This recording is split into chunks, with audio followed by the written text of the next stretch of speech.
en frontière terrestre. Et puis après, nous avons notre voisin Ouganda, 817 km de frontière. Le Soudan du Sud, 787 km. Centrafrique, 1570 km. C'est de l'eau, la rivière Gomu et la rivière Ouganda. Avec le Soudan du Sud, c'est une frontière totalement terrestre. Et puis nous avons le Congo-Brazzaville, notre voisin d'en face, 1544 km. Et puis il y a des autres frontières, parce que souvent on me pose la question, mais les 11 frontières, comment nous arrivons à 11? Alors nous avons la frontière aérienne qui est au-dessus de nous, ça peut être un territoire au-dessus de nos têtes, mais puisque nous n'habitons pas en haut, nous n'avons pas conscience que nous avons un territoire aérien et nous avons des frontières. Enfin, nous avons ce que j'appelle le territoire bleu de la RDC, c'est la deuxième carte. Voilà. Le lac Tanganyika et le lac Mouero, à peu près 205 km. Cette frontière n'était pas... il y avait des divergences sur la délimitation depuis le XIXe siècle. Finalement, on a réglé le problème entre Mobutu et Kaunda en 1989. Mais le gros problème qui était resté sur le terrain, c'était la démarcation. Parce qu'on n'avait pas des bords posés sur le sol pour faire la démarcation. C'est pour cela qu'il y avait toujours des conflits, des bagarres. Vous avez vu en 2020, il y avait encore un problème là-bas, où les troupes zambiennes traversaient la frontière, etc. On était sur le point d'entrer en guerre entre les deux pays. Heureusement, quand le président Tshisekedi est arrivé au pouvoir, on a réglé ce problème. On a commencé le travail de pose des bornes. Les bornes sont déjà posées sur différentes parties. C'est 205 km. On est autour de 180 km. On a posé déjà les bornes. Il reste un petit problème de souci dans la zone qui est tout près du lac Tanganyika parce qu'il y a quelques problèmes pour déterminer par où passe effectivement la frontière. J'espère que les deux gouvernements vont régler ce problème. Alors, la Tanzanie, pas de problème sur le lac Tanganyika, sauf qu'il faut mettre des bouées de signalisation, parce que la frontière, c'est le milieu déjà en 1910, le 14 mai 1910, à Bruxelles, par un accord qui a été confirmé par une convention d'août, du 11 août 1910. Donc cette frontière a été bien tracée et confirmée. Mais nous avons un problème de divergence. Vous voyez au nord du lac Tanganyika, il y a un triangle là, donc en jaune, c'est le delta de la rivière Ruzizi. Ruzizi vient de la zone de Bukavu, vous voyez c'est la Ruzizi qui descend, qui se jette dans le lac Tanganyika, mais à 10 km du lac Tanganyika, la Ruzizi se divise en deux branches. Et au milieu de ces deux branches, la grande Ruzizi et la petite Ruzizi, il y a un territoire, donc un delta. Le problème que nous avons avec le Burundi, c'est à qui appartient ce triangle-là. Où se trouve la frontière? C'est la petite Ruzizi, là où vous avez le poste douanier actuel, ou bien c'est sur la branche orientale, la grande Ruzizi. Il y a des divergences. Dans le livre dont le ministre a parlé, il y a des échanges de lettres, parce que les gens ont raconté à un moment donné que Mobutu avait déjà donné ce territoire au Burundi. C'est faux et archi-faux. Vous trouverez des lettres, des échanges, des correspondances entre Mobutu avec le président Bagaza jusqu'à 1988, d'autres correspondances avec le président Buyoya, où le maréchal Mobutu revendique ce territoire. Bon, les deux gouvernements sont en contact, il y a des commissions, dans le cadre de la commission permanente de frontières de notre pays, ils discutent pour essayer de résoudre ce problème. Hein? C'est le Rwanda. Et là, nous avons quelques problèmes avec le Rwanda, l'actualité, vous les hommes et les femmes des médias, vous connaissez ce problème. Et là, nous avons des difficultés qu'il faut essayer de résoudre. La question qu'on peut se poser, c'est de savoir comment on a réglé d'abord cette frontière avec le Rwanda. Vous avez là la frontière orientale, hein, la frontière depuis le lac Tanganyika juste au niveau du lac Albert et un peu plus au-dessus. Dans les faits,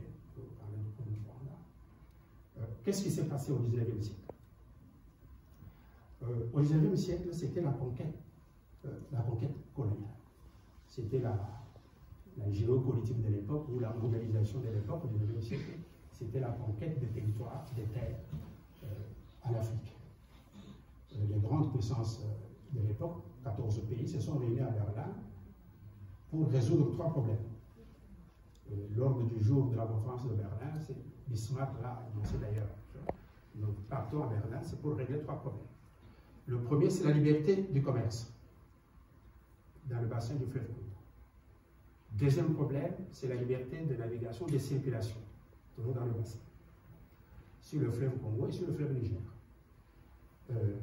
Et le troisième problème, c'est les règles à mettre en place pour l'occupation des nouvelles terres en Afrique. Ils se sont réunis à Berlin pendant 3 mois.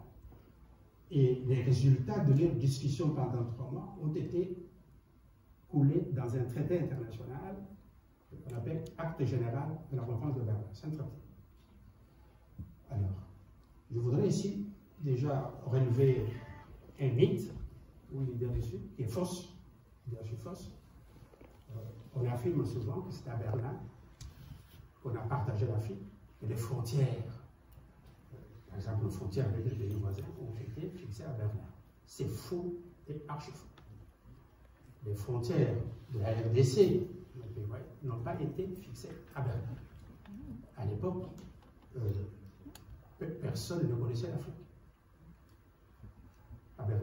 D'ailleurs, avant d'aller à Berlin, la France avait dit à l'Allemagne, à l'Angleterre, mais si nous allons à Berlin, ce n'est pas pour aller discuter des frontières, pour aller nous partager des terres là-bas. Nous allons à Berlin pour autre chose. Mais ce n'est qu'après, les questions de frontières, nous allons les régler sur le plan bilatéral. Parce que j'avais appris, je crois que vous avez apprécié dans les pays voisins, je pense au Rwanda, on disait, bon, il faut convoquer la conférence de Berlin 2 pour revoir les frontières.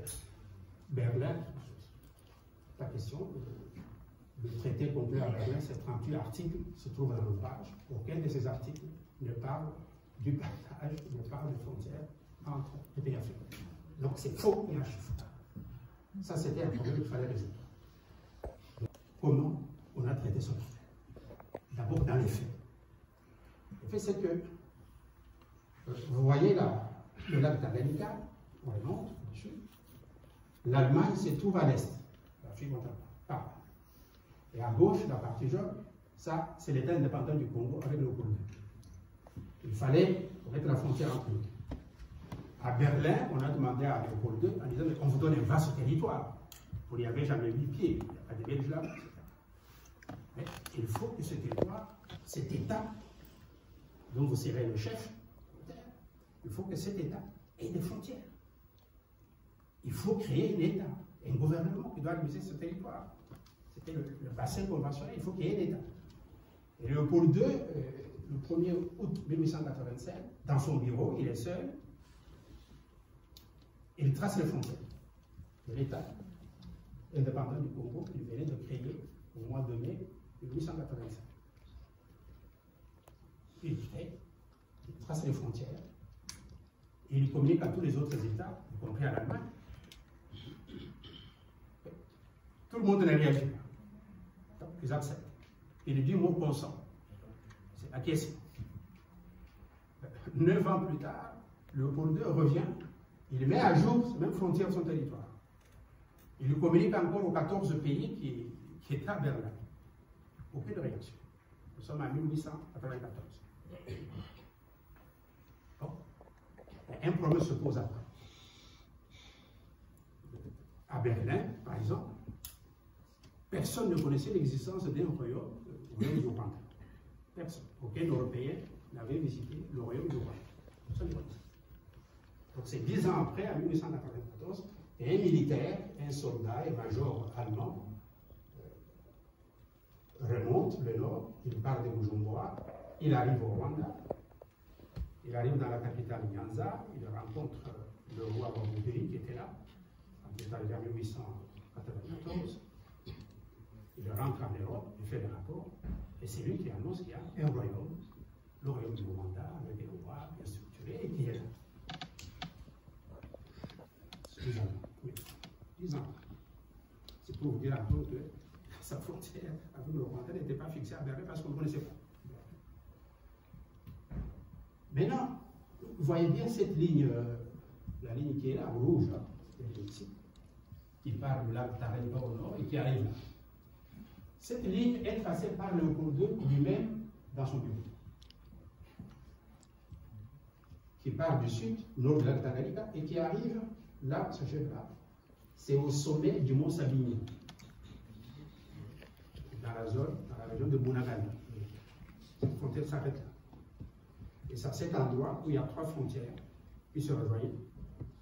La frontière avec l'Ouganda, la frontière avec le Rwanda, la frontière avec le Rwanda. C'est le point triple frontalier, comme on le dit en langage technique. C'est là. En 1896, l'Allemagne se réveille. Le gouvernement allemand dit à Léopold II, Sa Majesté, votre ligne, là, votre frontière, là, que vous avez tracée sur le papier chez vous, et qui sépare l'Afrique orientale allemande, le territoire allemand, et l'État indépendant du Congo, c'est une frontière, une ligne imaginaire, et cette ligne coupe le royaume du Rwanda en 2 parties, et passe même par la capitale Nyanza. C'est difficile à repérer sur le terrain. Nous sommes là. Nous sommes en 1887. Le débat s'engage entre Laurent Codieu et les Allemands. Savoir, mais est-ce que cette frontière entre les 2 possessions, ça va passer par où? Pour l'Allemagne, la frontière doit passer par ici, suivre la rivière Ruzizi, arriver dans le lac Kivu et se terminer au niveau de Goma. Léopold II dit non, pas question. Jusqu'à sa mort, le problème n'était pas résolu. Le problème sera résolu en 1910. Les 3 pays se réunissent à Bruxelles depuis le 8 février 1910 jusqu'au 14 mai 1910. L'Angleterre, l'Allemagne, la Belgique, pour régler la question de cette frontière orientale. Entre l'Allemagne et la Belgique, nous sommes en 1910, le Léopold II avait déjà vendu le Congo à la Belgique. Quand on dit cession, c'est l'euphémisme, c'était une vente. Nous avons mené des recherches, nous connaissons même le prix qui était encaissé par Léopold II. Donc, après avoir vendu, il a quitté, la Belgique a récupéré le territoire et on discute à Bruxelles. Les discussions s'engagent. À la fin, le 14 mai, on se met d'accord sur cette frontière entre la frontière actuelle. Il s'agit de la frontière actuelle.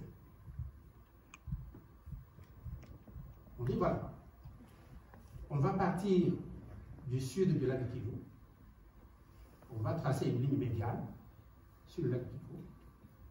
À l'ouest de cette ligne, c'est la RDC, donc, et à l'est, c'est l'Afrique orientale allemande, donc le Rwanda. Quand, là où, c'est bien la carte, vous voyez la ligne rouge là, donc on décide finalement la thèse allemande triomphe. La Belgique comprend que l'Allemagne a raison. On déplace cette ligne, on la ramène sur la Ruzizi, parce que suivant cette ligne, tout le lac Kivu était au Congo, la Ruzizi était au Congo, etc. Maintenant, on ramène cette ligne ici, la frontière actuelle, et arrivé au nord du lac Kivu, la bataille de savoir, mais au nord du lac Kivu, cette ligne va chuter à quel niveau? C'était une bataille aussi. Géopolitique, vous aurez des détails dans le livre, vous allez en parler si ça vous intéresse. Est-ce que cette ligne doit aller du côté de l'ouest ou on doit mettre le point de chute là, à l'est, à l'endroit où ça se trouve aujourd'hui? La grande barrière, hein, vous voyez la grande barrière de Goma, il y a la borne frontière BF que vous allez voir. Bon, on se met d'accord et on dit bon, à partir du nord du lac Kivu, à la grande barrière, il y a la borne numéro 1, on va faire une ligne oblique qui va suivre les volcans. suivre les volcans. Là, nous sommes sur la frontière terrestre, 60 km. Il y a 8 volcans. Là-bas, vous avez Gaïnga, Nyamulabira,